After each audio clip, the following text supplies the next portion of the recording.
Please note, this episode contains references to childhood sexual assault that may be graphic in nature. Please listen with compassion and care if that may be triggering to you.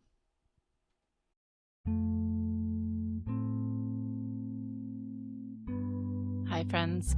Welcome back to We Are Not Broken. I am your host, Dr. Christie Wylde. Today's topic is it's a very vulnerable one for me. If you're watching on the YouTube channel, you will notice that I'm in my cozy blanket. I'm not super presentable today, and I love my office, but I'm playing with some backgrounds, and I just have to say, if you're watching this on the YouTube, this is my aspirational office space. For those of you who can't see it, there's this cozy emerald green couch in the background, and beyond that is a huge window, and then outside is just like lush greenery and sunshine. And that sounds amazing.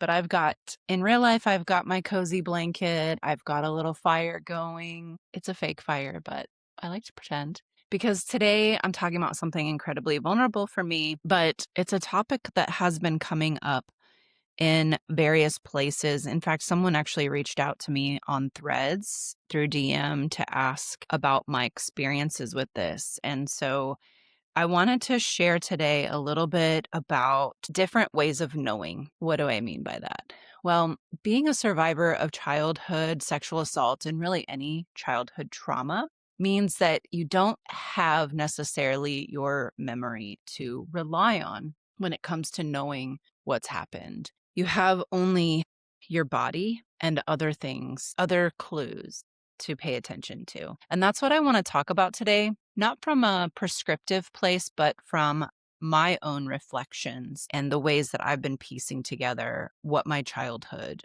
looked like. So just to give you kind of an overview, I grew up with two medical professionals. My mom was an RN, and she was even the head of the emergency department in our county hospital. And my dad was a paramedic there. They were, I guess you could call them high school sweethearts. I wouldn't say their relationship was that. When people say high school sweethearts, I get this sense of like this sweet kind of innocent purity. And that was definitely not my parents' relationship.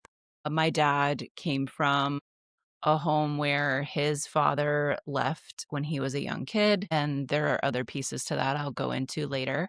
But this is what I knew about my parents, was that my dad came from a broken home and his mom left for the, quote, mission field, end quote, as a, quote, Christian missionary, end quote. When I was born, the summer I was born, I was her first grandchild. And then my mom came from a fairly abusive situation as well, with her father who was an alcoholic, and mother who was also in medicine and enabled a lot of that abuse when she was a child, at least from the stories that she's told me.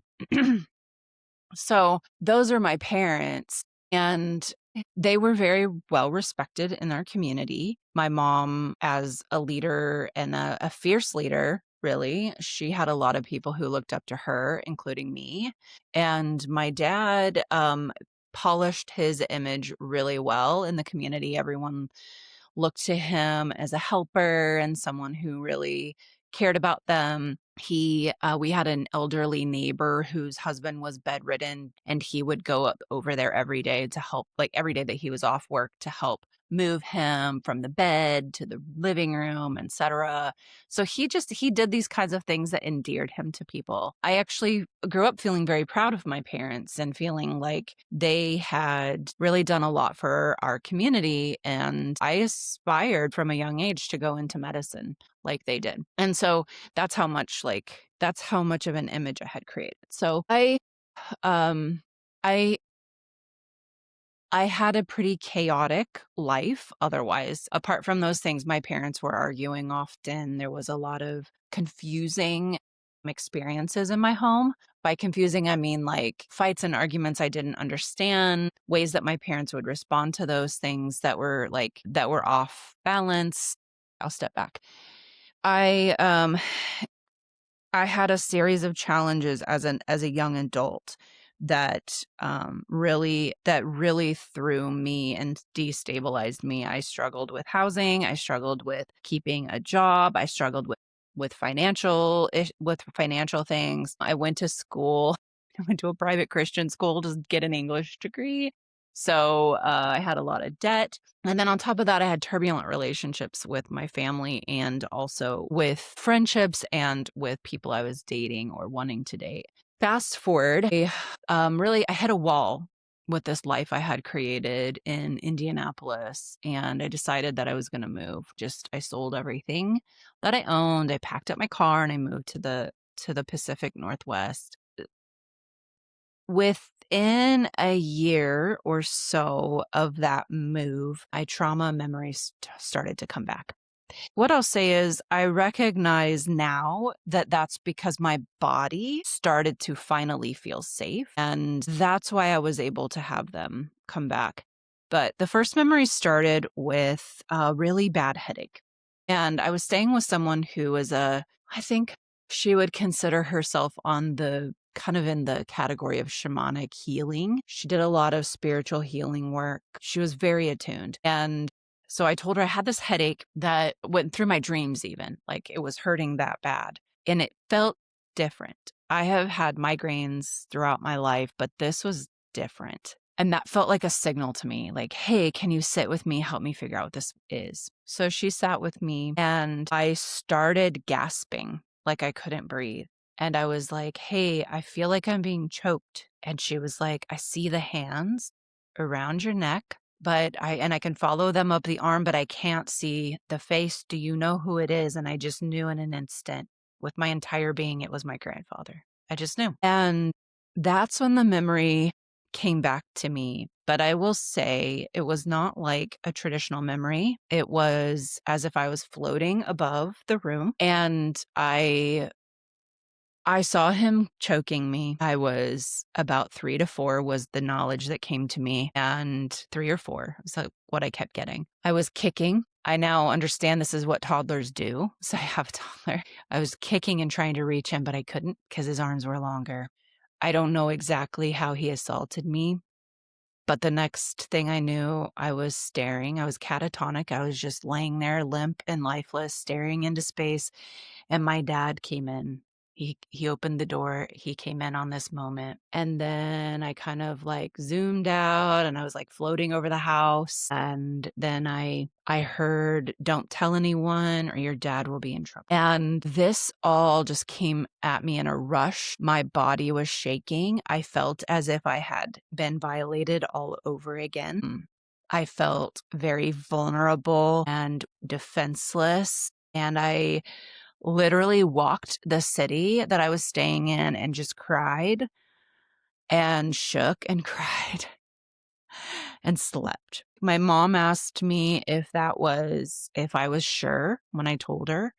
And I said, my body is telling me that I'm sure. I just felt it that truly. And I went on a hike a few days later because I was determined to get more of the memory. I made it. Hiked all the way up to this vista, put my head on a tree, and I just felt like the tree in that instance gave me the remainder of the memory.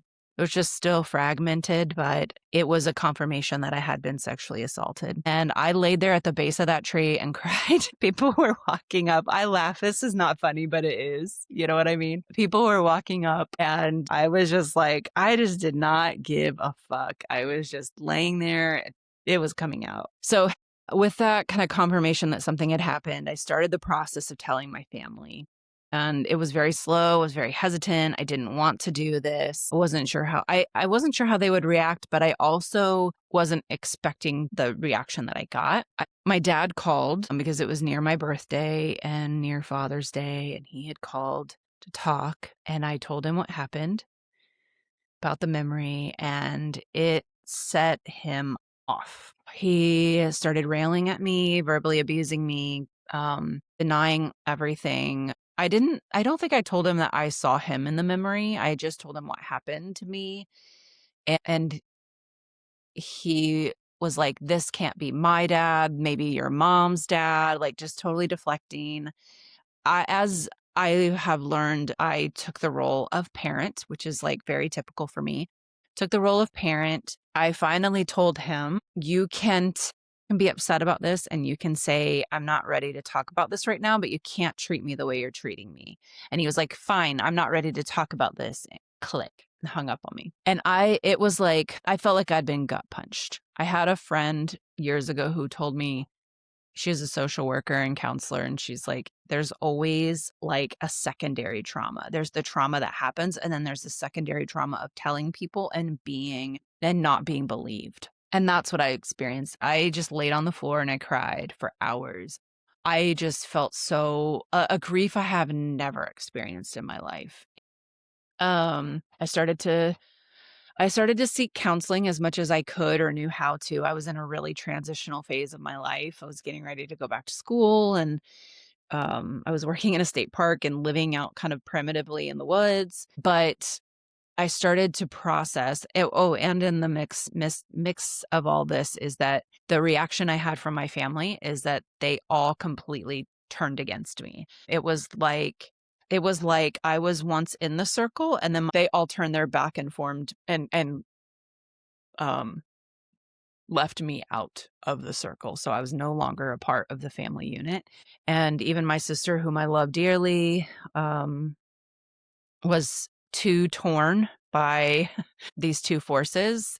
And so she went the way of my family, which has caused a lot of friction and unfortunate damage to our relationship over the years. So this is, and just for context, this is in 2017. So I started working through what happened and trying to understand it. And one of the books I picked up was about healing childhood sexual assault, and especially as a female bodied person. And it talked about how we construct images of our caregivers if our caregivers have been abusive. And this struck me one day, like I was reading about this and I was thinking about my dad because he wasn't speaking to me, still wasn't responding. I was reaching out periodically, and I was like, my thought was, this isn't like him. Like, we've always been close. And then there was something that stopped me and reminded me of reality, which is that we actually had a lot of tension in our relationship when I was growing up, that he was fairly emotionally and verbally abusive, that he had expectations of me I could never meet, that he was weird about sex and nudity. Wouldn't I remember I was reading Are We There, God? It's Me, Margaret. And I think there was like a mention of sex or something. And he took the book from me and wouldn't let me read it. He hid 17 magazines from me, or teen magazines from me, because it talked about teenagers being open and having questions about sex. He was just really weird about that stuff. And he would like ignore me for periods of time, but then like show up and want to hang out and have breakfast and there was one instance, this is just an example, but I was living downtown and there's something going on like 3 or 4 blocks down the street from me. He had to come into town for this event, and then I didn't even find out about it until I saw it on social media. And I asked my stepmom, like, why didn't you guys reach out and like we could have grabbed coffee or lunch or something after that? She's like, yeah, I don't know why your dad I don't know why he didn't call you. But it was like that kind of thing. And this passage I had been reading about how we create these kind of false images of our caregivers for survival. It's necessary for our survival. That landed so hard in that moment. I was like, that's exactly what I've been doing. I created an image of my dad being my confidant, being my protector, being my provider, so that I could deal with whatever happened at home. And I sat with that and unpacked that, but then I kind of let it sit there and simmer for a little bit. So I move for school and I'm like plunged into depression. I'm just having a really hard time with the instability of moving. And again, because I had moved from Indiana to Oregon, lived there for 2 years, created a little bit of a foundation of life, but then I moved again to Seattle for school. And that instability was debilitating for me. So I was smoking a lot. I was drinking a fair amount, and I was realizing I really needed to talk to someone about what was going on. I sought out a therapist that I could get with Medicaid. She was not good. I mentioned her in the coping mechanisms episode. You can go back and listen to, but God, she was not good. But it was still the fact that I had a somewhat safe space, and my body was starting to settle into a somewhat safe routine. And I remember one day I was sitting in her office and I told her that I thought something also had happened with my dad. And I couldn't really justify this. It was just kind of a suspicion I had. And I've heard survivors of childhood sexual assault share this fairly often, actually, which is that they have a suspicion of something. And I just kind of want to add that to our pile of other ways of knowing, is that suspicions are a way of knowing. It's a way of that part of us trying to interject into our consciousness that something happened. And we call it a suspicion, but it's actually a form of knowing. So I'm telling her I had a suspicion. I'm looking at the door and I said, it's like the truth is just outside that door and it's knocking, and it's courteous, like it's being polite, it's knocking, but I don't want to open that door. And she encouraged me to wait until our next session to open that door, which I was like, that's not happening. And on the way home, I bought a pack of cigarettes and I bought chocolate, and I was actually cat sitting for my friend who was out of town. I went back to her apartment. I feel so sorry for her neighbors. They are probably like, what the fuck happened in that apartment? But I went back to her apartment and and the door opened. It was like an unconscious decision. The door opened, and this knowing that something happened to me and the grief around that just came flooding in, and I cried nonstop. Like I laid on the kitchen floor. I laid in the living room. I laid in her bed. I moved. I would stop crying just long enough to move to another position, and then another wave would hit me. But it was a deep, deep knowing that something bad happened to me. And I should also note that I had dreams along the way. That's another way of knowing. Our dreams are an interfacing that we have with our subconscious and with our spirit that allows us to see things that our conscious daytime understanding, I call it daytime because it's like our waking understanding of things, sometimes has to file away for survival. Before the memory of my grandpa came back, I had actually had a dream. This dream still lives in my imagination and my mind, I was like in this really dark building. There were a lot of shadows. There were a lot of shady characters, people I was encountering in corners and stairways and hallways. And then out amongst all this rubble was a 3 to 4 year old little girl who is just in tatters, and she's crying and she's screaming, "Mama, Mama." Oh, I'm sorry. I get chills still thinking about that. And then that dream came back about my grandfather, and the time frame aligned. And I really felt like that was like my subconscious preparing me for that memory to come into the consciousness. Having dreams along the way. But after this stuff comes through with my dad, and I grieved a big portion of that, I started, I wouldn't say I put it away again, but I would say I stopped my forward progress with it, because soon after that, I started med school. I got into a relationship. I also, along the lines of dreams, I would have waking nightmares where I would wake up crying.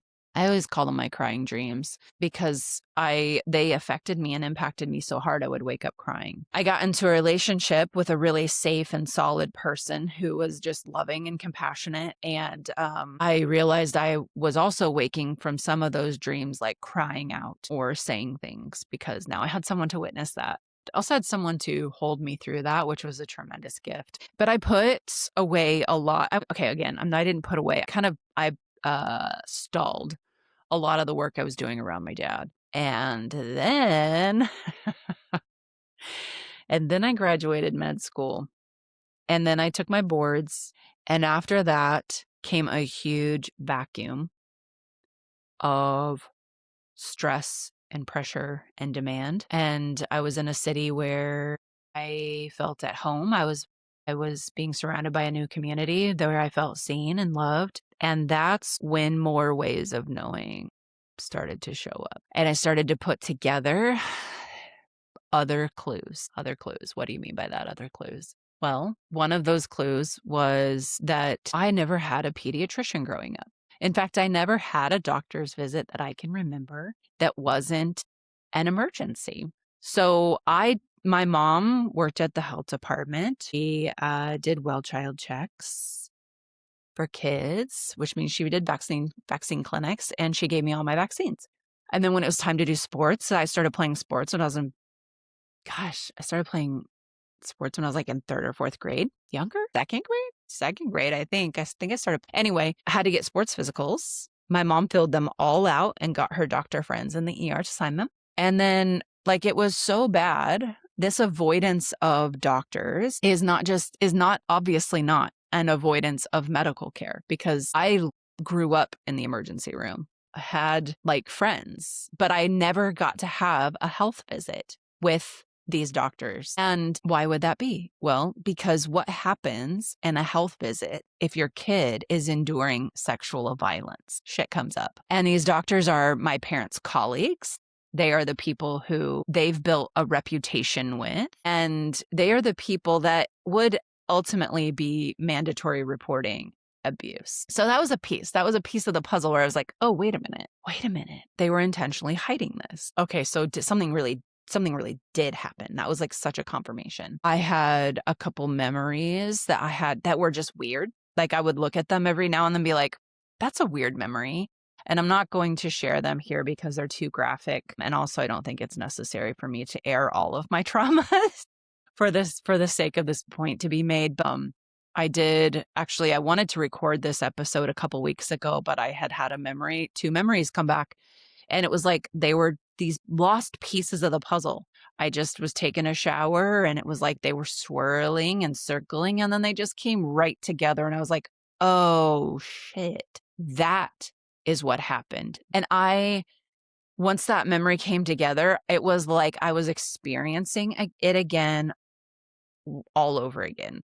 Not to the extreme that I had when the memory of my grandfather came back, but similar. And I went through that whole day crying, feeling very vulnerable, needing to rest a lot. But by the end of the day, it was like a part of me had come online and I couldn't explain it, except it just felt like an expanding awareness and aliveness. And I realized I had reintegrated that part of myself that had been harmed. And so there's this way of knowing that doesn't include the mind's logic. It does to a degree. I look at pieces where I'm like, not having access to mandatory reporters, that was intentional. Oh, the way my dad has damaged my reputation to family and friends. Oh, that's intentional. The way my parents set themselves up in the community. My dad, as this caregiving person who couldn't possibly believe to have been abusing his child. My mom put herself on the child abuse prevention task force. Like at the time I'm being abused, that's a choice. Those kinds of positioning protect abusers because they've created an image where the victims can't be believed. That is a mind's logic. I can put that together. And then there's another way of knowing that is my body's literal responses to these things, the uncontrollable, undeniable reality that I have endured a trauma. Because here's the thing, like one of the things that gets hurtled against victims when they come forward about abuse is that they're just making it up and they're just doing it for attention. I'm going to tell you what, and you can ask my partner, we're actually going to record an episode about this, about his role in my healing journey, but he can attest, I'm not making up the literal physiological responses I'm having to these things. He has held me way too many times for him to believe that. And then to the thing about attention, I don't want this fucking attention. I'm going to be really frank with you guys. I'm here because I have a medicine I want to offer you. I'm here because that medicine has been hard earned. It's been a medicine I have gleaned from my experiences and that I've combined with my training as a naturopathic doctor, and that I meld all together in this like pot with my witchy magic and my divine connection, spiritual connection to my ancestors. But I don't want this attention. I'll tell you, I would trade all my trauma in a heartbeat for a loving, caring relationship with my parents. Like a relationship that fostered the gifts in me. Like I would probably have been a doctor a long time ago if I had been emotionally able to do it. I probably would have written a book by now. I probably would have another child or two. I probably might have gone to Europe. I mean, I would have done more things with my life. I don't want this particular attention. And I think if you're a trauma survivor and listening to this, you feel that similarly. So what am I getting at here? I'm on the edge of tears. I just want to name that because this part of being a trauma survivor, this part of having a knowing in your being that is so real and tangible to you, and then having to explain that to people who just want to pin you to the wall of logic and quote unquote memories. Like what they want is a picture that you can paint for them.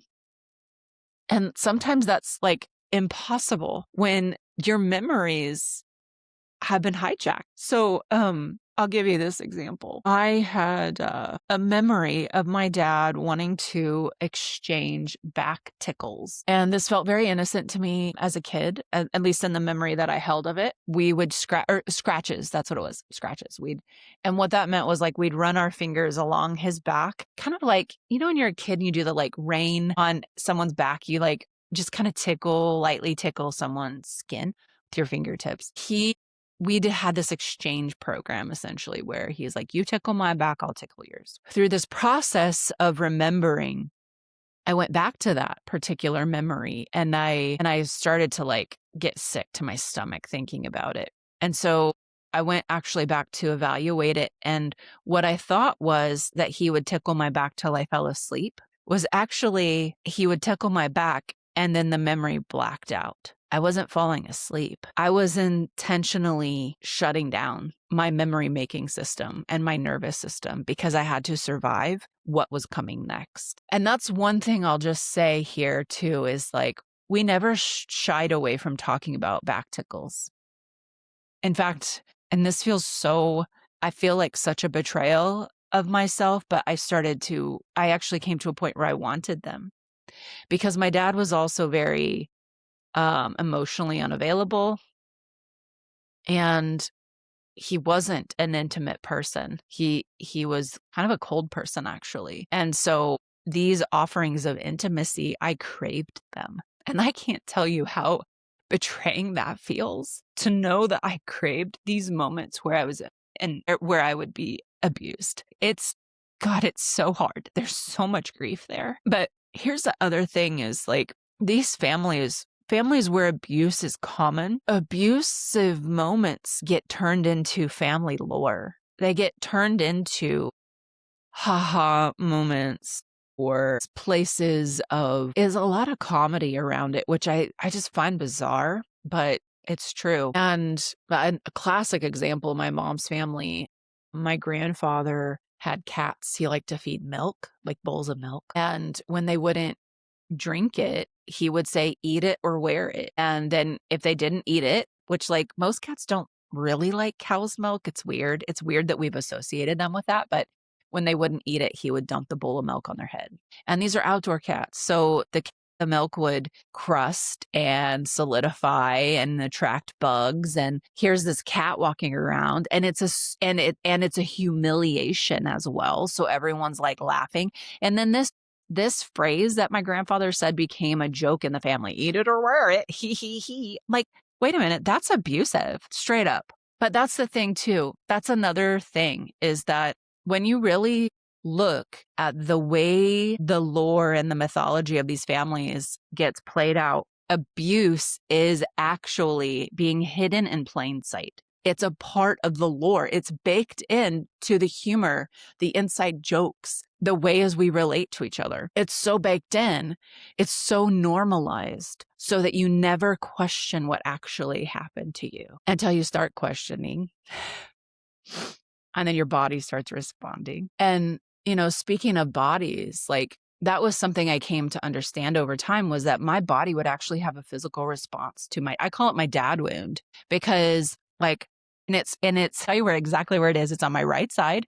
It's at my upper trap and my neck. And when things would flare with my dad, that whole area of my body would just lock up, like to the point where in the past I've had to take muscle relaxants because the pain was so intense. Here's my body trying to communicate that something's wrong. And I still had, at the time I was like teaching yoga. It's like, I still have to work. I still have to go make money. And so I would go and get muscle relaxants and I'd be out for the afternoon, but then I'd like get up groggy and like still try to go work out, like do my thing. It never fully relieved, but I was definitely band-aiding that. And I'll say like one of the last really intense moments I had was I think it was before my trauma showed up, or before that first memory showed up, before I started to confront things. That was one of my last really intense moments, but I still will wake up every now and then and be unable to move my neck, be unable to and because that one spot creeps up, and then I can tie it back to some issue with my dad or some issue about my dad that needs to come up and out. So that's another way of knowing, is like our bodies are telling us, it's so fascinating because my step cousin was practically raised by my grandfather, would talk about these moments of like paralysis where it was like, I think she was calling it like nighttime paralysis or something, where she'd be awake consciously, but her whole body was frozen. And I'll tell you, she was one of the first critics of me when I came forward about my trauma with my grandfather. And then I look at her and I'm like, hi, that's a trauma response. Like your body freezing is a way of dealing with an assault it cannot fight off, one, and cannot handle, two. So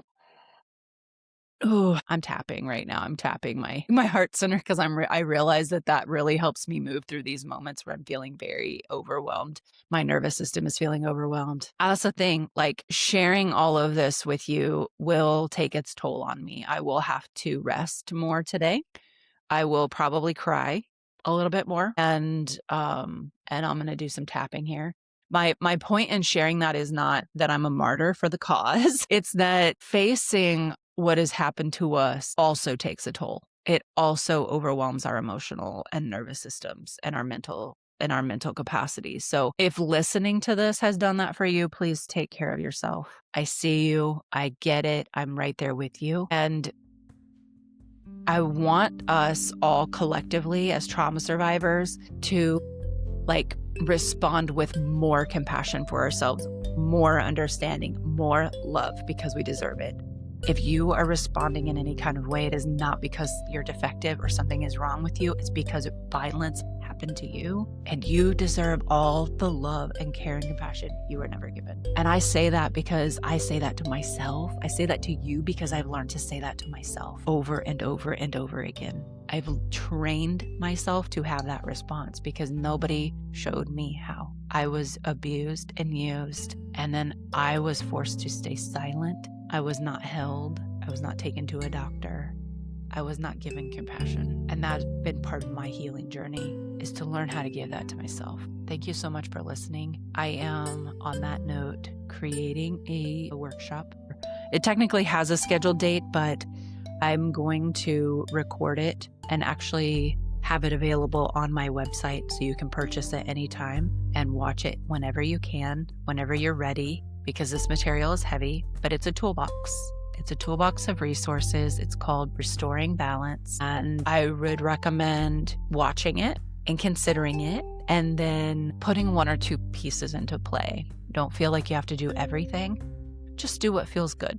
Do what feels good and start there. Our healing journey needs to be just completely wrapped in compassion and love and grace for ourselves, not from any desire to fix it, because it's, quote, fixing it is not as important as healing it. All right, my friends, thank you so much for listening. Please join my newsletter. I've got some really fascinating and interesting ways that we can work together. I give those opportunities exclusively to my newsletter folks. So you can go to the show notes and sign up for a free consultation if you're ready to see what working together would look like. I'm excited to work with you. As always, like, subscribe, and share if that feels meaningful to you.